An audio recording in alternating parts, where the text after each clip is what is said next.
اعوذ باللہ من الشیطان الرجیم بسم اللہ الرحمن الرحیم الحمد للہ رب العالمین والصلاۃ والسلام علی محمد وعلی آلہ وسلم۔ خواتین و حضرات، میں ہوں انعام رحمان۔ قرآن فہمی سے متعلق سلسلہ سوالات اور جوابات کے اگلے پروگرام کے ساتھ آپ کی خدمت میں حاضر۔ آج کا سوال دین اور مذہب۔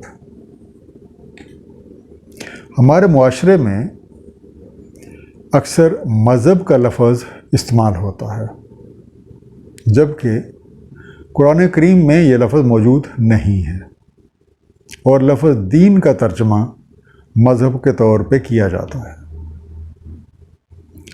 میرے ساتھ تشریف فرما ہیں جناب علی اصغر صاحب، اور میری ان سے گزارش ہے کہ اس بات کی وضاحت فرما دیں، کیا دین اور مذہب کا لفظ ہم معنی ہیں یا ان دونوں میں کوئی فرق ہے؟ جناب علی اصغر صاحب۔ صلی اللہ تعالیٰ علی حبیب محمد وسلم۔ بسم اللہ الرحمن الرحیم۔ بہت شکریہ جناب، آپ نے دعوت دی پروگرام میں آنے کی، اور ایک اور نازک سا موضوع آپ نے پھر سے سوال میں رکھا، دین اور مذہب۔ پہلے ہم دونوں الفاظ کے معنی اور مفہوم کی طرف توجہ کرتے ہیں، پھر کچھ قرآن سے ریفرنس اٹھائیں گے تاکہ ہمیں فرق واضح ہو سکے۔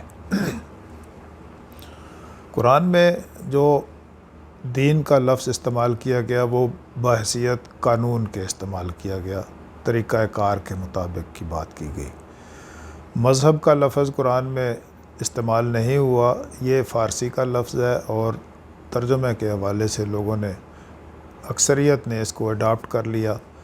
مذہب کی بنیادی بات تہذیب سے ہے، یہ بہت لمیٹڈ ورژن ہے قانون کو استعمال کرنے کا، اور لمیٹڈ ورژن میں جا کے جب ہم مختلف مذاہب کی تاریخ پہ غور کرتے ہیں تو یہ سارے مذاہب اصل میں ان کی بنیاد ایک ہے، اور وہ قرآن میں اللہ تعالیٰ نے سورہ آل عمران کی 19ویں آیت میں فرما دیا، ان الدین عند اللہ الاسلام، بے شک دین اللہ کے نزدیک صرف اسلام ہی ہے۔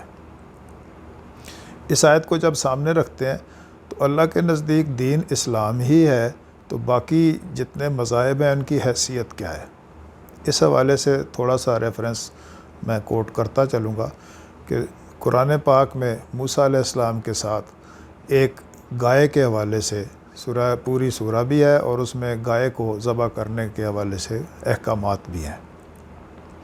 وہاں گائے ذبح کرنے کی بات کی گئی، اور اس گائے کے گوشت کا ایک ٹکڑا مس کرنے سے مردہ زندہ کیا گیا۔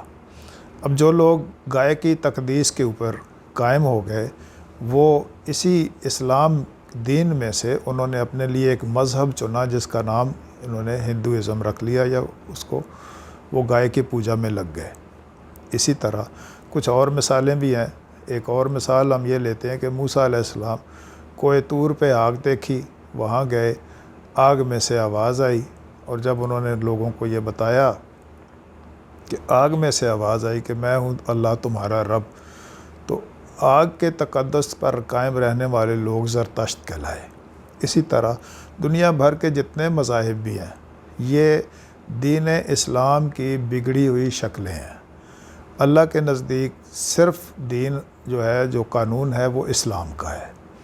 اب ہم اس کی وضاحت کے لیے تھوڑا سا آگے چلیں گے تو سورہ شورى 42 نمبر سورہ ہے، اس کی آیت نمبر 13، شرح لکم من الدین ما وصی بہ نوحا والذی اوحینا الیک وما وصینا بہ ابراہیم و موسیٰ و عیسیٰ ان اقیموا الدین ولا تتفرقوا فیہ کبر علی المشرکین ما تدعوہم الیہ اللہ یجتبی الیہ من یشاء و یہدی الیہ من ینیب۔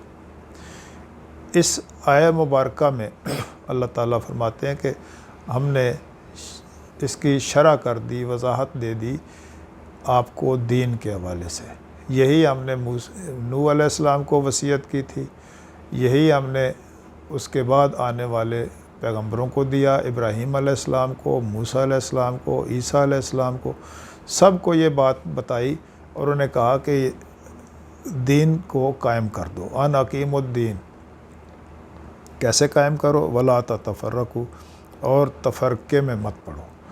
اب جو ہم نے تفرقے کی بات کی کہ دین اسلام میں سے جس نے تفرقہ اختیار کیا اور کسی ایک جزو کو لے کے اپنے لیے مذہب کی بنیاد ڈال لی اور الگ اپنا کیج بنا کے، پنجرہ بنا کے بیٹھ گیا، تو یہ سارے ادیان جتنے بھی مذاہب ہیں یہ دین اسلام سے الگ ہوئے ہیں۔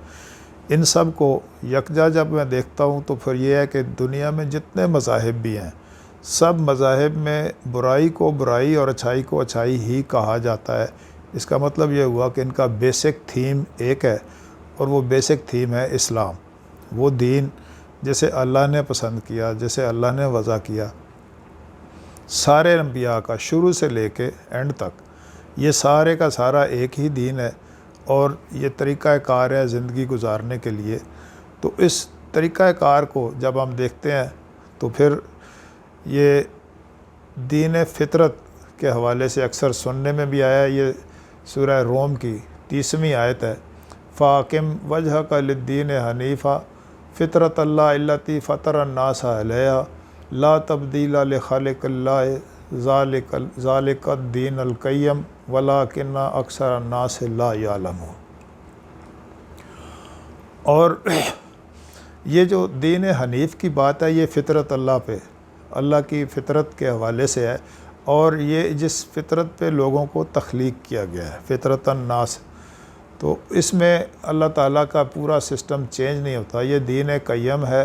لیکن مجبوری کی بات یہ ہے کہ اس کو اکثر لوگ نہیں جانتے، وَلَٰكِنَّ أَكْثَرَ النَّاسِ لَا يَعْلَمُونَ۔ تو اب جو نہیں جانتے انہوں نے اپنی سمجھ کے مطابق، اپنی پسند کے مطابق کسی ایک بات کو پکڑ کے اس کو اپنی سمجھ کے مطابق اڈاپٹ کر لیا، اور یہ سارے مذاہب کریٹ ہو گئے۔ اب اس حوالے سے جب ہم دیکھتے ہیں کہ سارے مذاہب کی جو بنیاد ہے وہ اسلام ہے، اگر وہ اپنے فطرت کی طرف واپس آنا چاہیں تو ان کے لیے کوئی رکاوٹ نہیں ہے، لیکن جب تک وہ من مانی کرتے ہوئے اپنے لیے اپنے راستے اور اپنے طریقے اختیار کرتے گئے تو الگ ہوتے گئے۔ دین ایسا قانون ہے جو شروع سے ہمیں اللہ تعالیٰ کی طرف سے عطا ہوا، اور اسی دین فطرت کے اوپر ہماری تخلیق ہوئی۔ فطرت کے مطابق اس کو چلتے رہنے سے جو دین اسلام کا پیٹرن ہے وہ بنیادی بات ہے، اور باقی سارے لوگ جہاں جہاں اختلاف کی صورت ہے اس سے منع کیا گیا، ولا تتفرقوا، اور اب اس میں تفرقہ مت کرنا۔ تو تفرقے کی صورت صرف اور صرف من مانی ہے یا اپنی عقل اور سمجھ کی پیروی ہے۔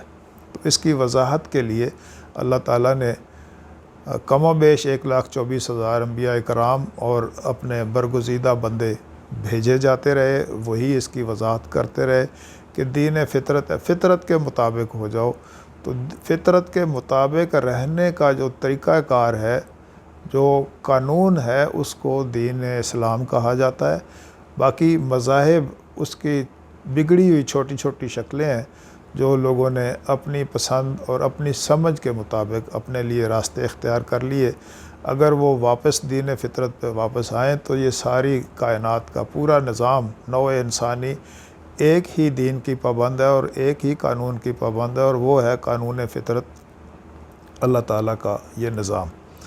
تو ہمیں تھوڑا سا غور کرنا چاہیے کہ بین المذاہب جتنے بھی ہم آہنگی ہے اس کی کوشش کرنی چاہیے کہ لوگ واپس دین فطرت پہ واپس آئیں، اور اللہ کے دین کا جو غلبہ ہے یہ موجود ہو جائے تاکہ من مانی سے باز رہا جائے۔